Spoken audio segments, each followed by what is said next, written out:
best marketers know. They don't need to know about the latest tactic or the latest tool or the latest channel. They know about people. They really double down on people. Every single marketer know. It's not that the best marketers are not experts in HubSpot. They're not experts in Facebook ads. They're experts on how to market to people using those things.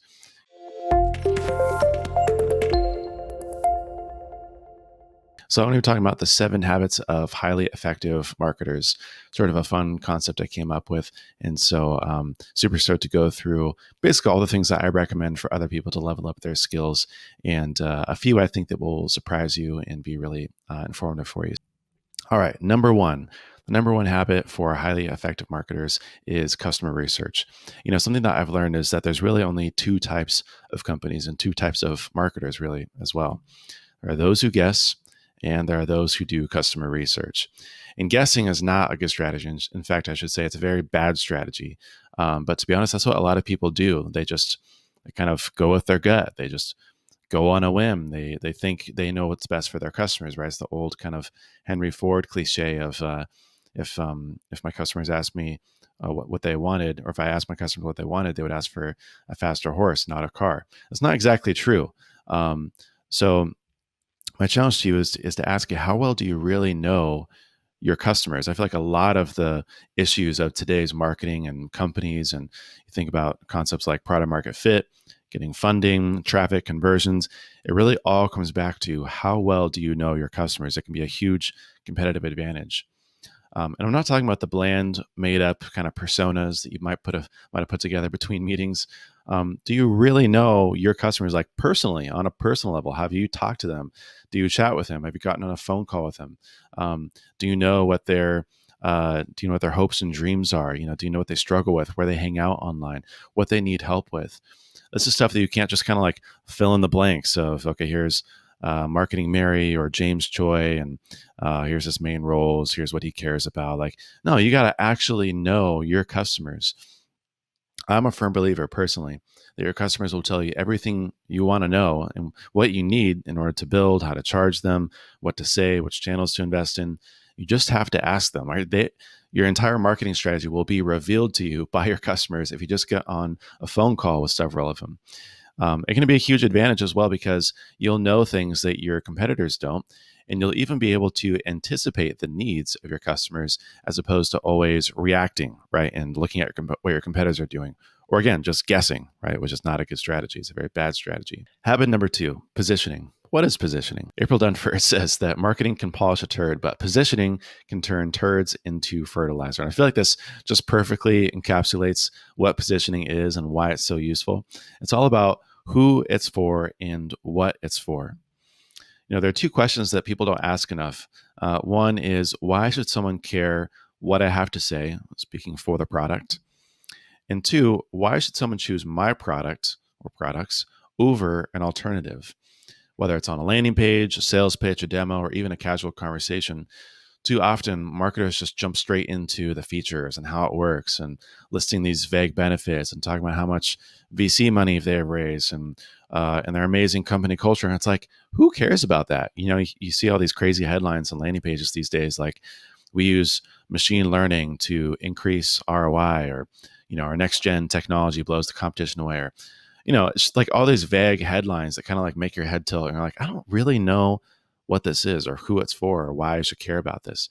And it sucks because visitors don't turn into leads. Leads that you do get don't turn into customers, and those customers don't turn into advocates for you to make your life a lot easier. And that's a huge problem, because you'll likely only get one shot with the majority of the people visiting your website. And you've only got your lead's attention for so long. And there are probably hundreds of other software products and services just like yours fighting for the same attention, right? It's a red ocean out there, right? There's very little blue oceans. It's a very competitive landscape here today with B2B SaaS and with a lot of the other products and services that people are offering to businesses. You can't afford to waste these opportunities. And so when a channel doesn't work, when leads aren't converting, when you're having issues with your marketing funnel, the issue usually isn't with the channels, the leads, the funnel.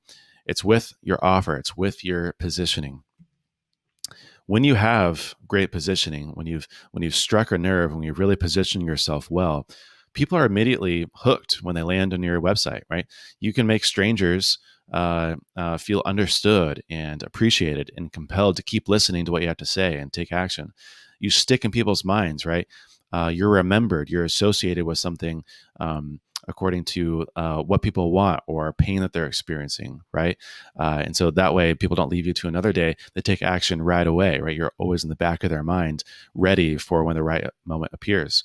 People immediately understand what you do, how you can help, why your product is the best solution for them. Maybe even the best kind of litmus test of all is that people can accurately describe what you do to other people, right? If they can distill it and understand it and then tell it to someone else, then you really know that you have great positioning. Number 4 is mental models and frameworks. Mental models are simple thought processes or ways of visualizing how things work in reality. So it's any sort of concept or framework or worldview that you carry around in your mind to help you interpret the world and understand the relationship between things, again, how things work. So think of them as kind of like these mental tools in your toolbox, right? Or shortcuts that you can use to get the best results. And really, mental models are useful because they help us simplify complex things so that we can kind of reason through them and make better decisions. And that's really the crux of doing your best work as a marketer, of being strategic, of being able to think for yourself and be creative, is making better decisions repeatedly and avoiding bad decisions as well. The source of all bad decisions, let me tell you, is something that you're blind to. So the only way to eliminate the blind spots is to change your perspective, is to zoom out, is to look at things through a different lens. And mental models are the way that you change your perspective and allow you to be more objective. Usually when we're faced with a decision of which channels to invest in, who to hire, what to write, etc., is we either do whatever's easiest. 2, we either use our instincts or our gut and kind of take an educated guess. Or 3, we actually use an incorrect mental model that we've developed.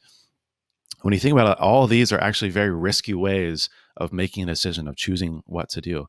Copying someone else could result in a lawsuit or negative press. Your instincts could be completely wrong, right? It's possible. Using incorrect mental models could actually leave you worse off than you were before. And let me give you an example that's really quick.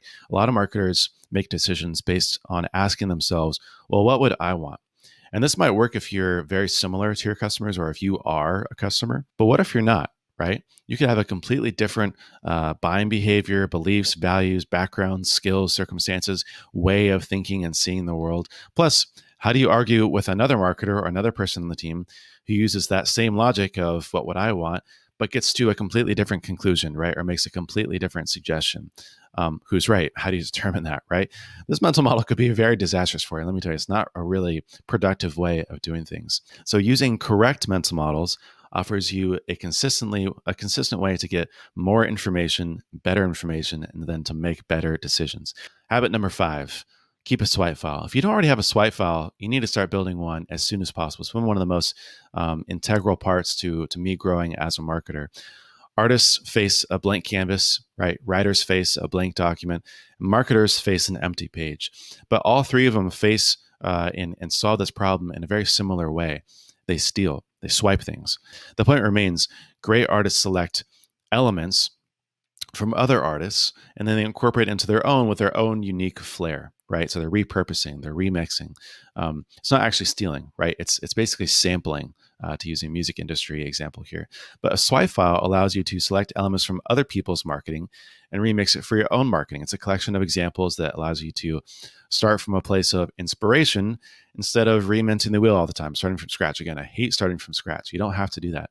And by learning from others, you can even produce vastly better work than you would have come up with yourself, right? Because there are already lots of great ideas out there, lots of great examples you can pull from. Okay, habit number 6, and I got to wrap up here pretty quickly, but community is vastly more important than you realize. Join a community.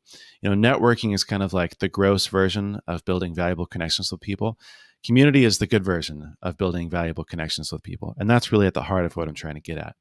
If you want to become a better marketer, it's pretty simple. Like, hang around other really smart marketers.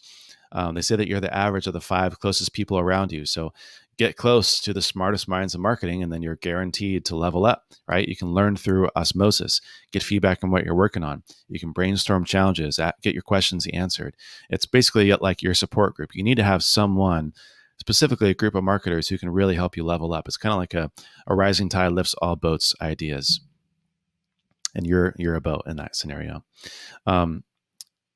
To each their own, but personally, I really don't like Slack. I really don't like Facebook. That's why I personally built Swipe Files community on top of Circle. It's a great, fantastic platform. Just going to mention that really quickly. Also, nothing beats face-to-face interaction. Join meetup groups, do kind of virtual hangouts. I try to make a habit of meeting at least one new person a week, bare minimum. But this allows you to make friends with people and again, build community. And this has come back. I've helped a lot of other people. A lot of people have helped me. And it's something that I regret not doing earlier and not doing more. So now I just keep investing into that. There's also a great community on Twitter. If you follow hashtag marketing Twitter, you can find lots of great people to follow, to engage with, interact with, get to know, make connections, hop on a Zoom call. It's a fantastic community here on Twitter.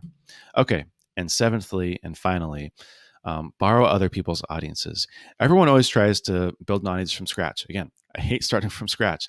The best marketers know that you can borrow other people's audiences. The biggest determining factor to building an audience is making the right connections.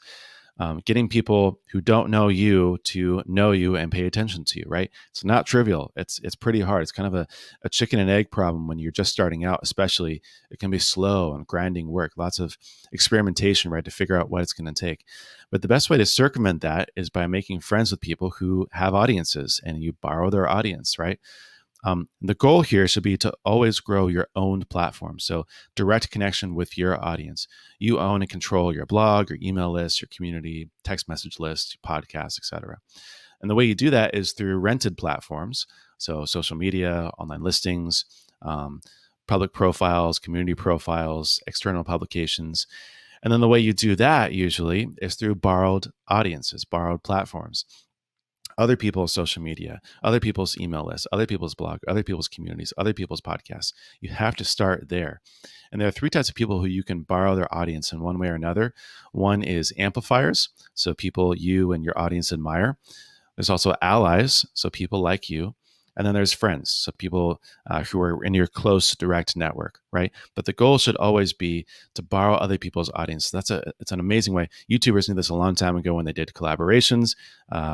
Bloggers knew this when they did guest collaborations. Podcasters know this when they do a podcast swap. It's a fantastic strategy and something that I don't see people leverage enough. So to recap here really quickly, the 7 habits of highly effective marketers. 1 is customer research. Really get to know your customers. 2, positioning. Figure out who your product is for and why they should care about it. Have a really compelling story about why your product or service is the best for your customers.